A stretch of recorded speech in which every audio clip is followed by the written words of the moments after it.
पौष मास कथा हिंदू धर्म में धार्मिक और आध्यात्मिक महत्व रखती है।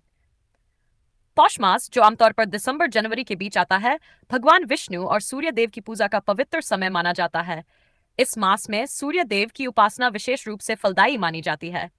इस मास की कथा इस प्रकार है।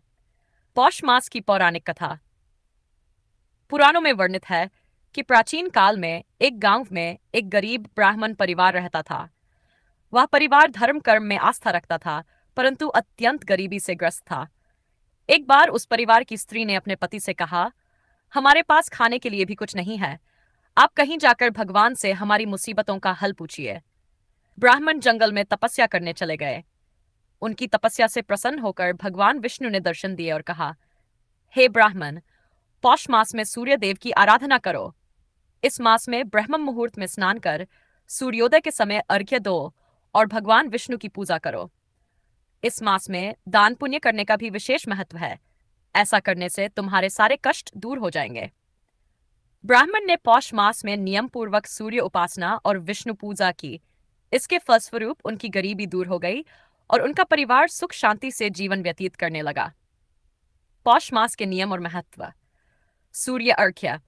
प्रतिदिन सुबह स्नान के बाद सूर्य को अर्घ्य देना चाहिए।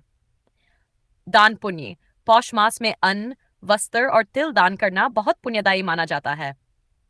विष्णु पूजा। भगवान विष्णु की आराधना करते हुए नमो भगवते वासुदेवाय मंत्र का जप करना चाहिए। सार, संयम और साधना।